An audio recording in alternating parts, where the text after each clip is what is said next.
की सफलता की कहानी। Ratan Tata success story. रतन टाटा की सफलता की कहानी प्रेरणा और नेतृत्व का एक अद्वितीय उदाहरण है। उनका जीवन संघर्ष, ईमानदारी और दूरदृष्टि से भरा हुआ है। आइए उनकी कहानी को विस्तार से समझते हैं। प्लीज चैनल को लाइक और सब्सक्राइब जरूर कर ले। प्रारंभिक जीवन और शिक्षा। रतन टाटा का जन्म 28 दिसंबर 1937 को भारत के प्रमुख उद्योगपति टाटा परिवार में हुआ था।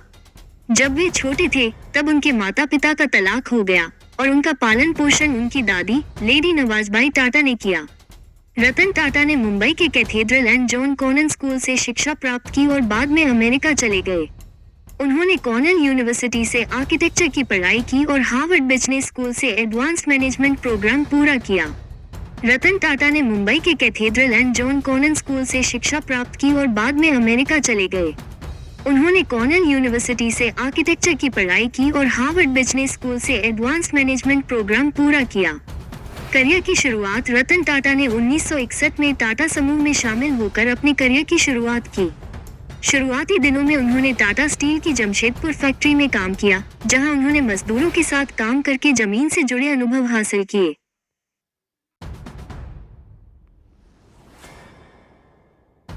नेतृत्व और टाटा समूह का विस्तार। रतन टाटा 1991 में टाटा समूह के अध्यक्ष बने। उनके नेतृत्व में टाटा समूह ने कई नए क्षेत्रों में कदम रखा। उन्होंने Tata Motors, Tata steel, Tata consultancy services (TCS) और टाटा पावर जैसी कंपनियों को नई ऊंचाइयों तक पहुंचाया। उन्होंने टाटा इंडिका, भारत की पहली स्वदेशी कार, और टाटा नैनो, दुनिया की सबसे सस्ती कार, जैसी महत्वाकांक्षी परियोजनाओं का नेतृत्व किया। 2008 में रतन टाटा के नेतृत्व में टाटा मोटर्स ने ब्रिटिश ऑटोमोबाइल कंपनियों जगुआर और लैंड रोवर का अधिग्रहण किया, जो उनकी दूरदृष्टि और वैश्विक महत्वाकांक्षाओं को दर्शाता है। चुनौतीपूर्ण निर्णय और मानवीय दृष्टिकोण। रतन टाटा ने कई बड़े और चुनौतीपूर्ण निर्णय लिए, जिनमें कई विदेशी अधिग्रहण भी शामिल हैं। उन्होंने 2007 में टाटा स्टील के जरिए ब्रिटिश स्टील कंपनी कोरस का अधिग्रहण किया, जो उस समय भारतीय इतिहास का सबसे बड़ा अधिग्रहण था। हालांकि उनके लिए लाभ कमाना महत्वपूर्ण था, रतन टाटा हमेशा समाज और कर्मचारियों के कल्याण को प्राथमिकता देते थे। उन्होंने परोपकार और समाज सेवा में भी बड़ा योगदान दिया, जिसमें स्वास्थ्य, शिक्षा और ग्रामीण विकास जैसे क्षेत्रों में काम शामिल है। रिटायरमेंट और परोपकार। 2012 में रतन टाटा ने टाटा समूह के अध्यक्ष पद से सेवानिवृत्ति ले ली, लेकिन वे अब भी समूह के मानद अध्यक्ष बने हुए हैं।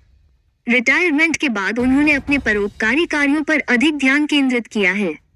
वे शिक्षा, चिकित्सा और समाज सेवा के कार्यों में सक्रिय रूप से जुड़े रहते हैं। सम्मान और विरासत। रतन टाटा को उनकी उपलब्धियों के लिए भारत सरकार ने 2000 में पद्म भूषण और 2008 में पद्म विभूषण से सम्मानित किया। उनका नाम न केवल भारत बल्कि विश्व भर में एक नैतिक और दूरदर्शी उद्योगपति के रूप में लिया जाता है। अगर आप अभी तक चैनल को सब्सक्राइब नहीं किए तो प्लीज चैनल को लाइक और सब्सक्राइब जरूर कर ले। रतन टाटा की सफलता की कहानी हमें ये सिखाती है कि सही दृष्टिकोण, ईमानदारी और समाज के प्रति जिम्मेदारी के साथ किसी भी चुनौती का सामना किया जा सकता है। सफलता की कहानी क्या होती है? सफलता की कहानी वो प्रेरणादायक यात्रा होती है, जिसमें एक व्यक्ति अपनी मेहनत, संघर्ष और दृढ़ निश्चय से अपने लक्ष्यों को प्राप्त करता है, भले ही रास्ते में कितनी भी कठिनाइयां हो। सफल होने के लिए कौन सी क्वालिटी चाहिए? दृढ़ निश्चय, कड़ी मेहनत, आत्मविश्वास, धैर्य और गलतियों से सीखने की क्षमता सफलता प्राप्त करने के लिए महत्वपूर्ण गुण हैं। सक्सेस स्टोरी क्यों महत्वपूर्ण होती है? सफलता की कहानियां दूसरों को प्रेरित करती हैं।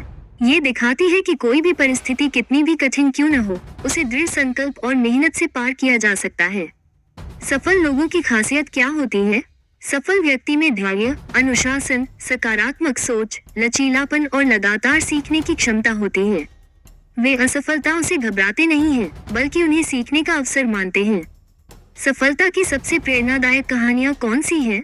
Steve Jobs, Dhirubhai Ambani, APJ Abdul Kalam, Mary Kom जैसी अनगिनत हस्तियों की कहानियां बेहद प्रेरणादायक मानी जाती हैं।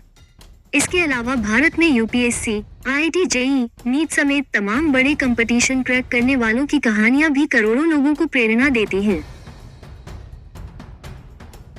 सफलता की कहानियों से हमें ये सीख मिलती है कि किसी भी मुश्किल परिस्थिति में हार नहीं माननी चाहिए। अपने लक्ष्यों के प्रति दृढ़ रहना चाहिए, फिर हर सपना साकार हो सकता है। क्या कोई सफलता की गारंटी दे सकता है?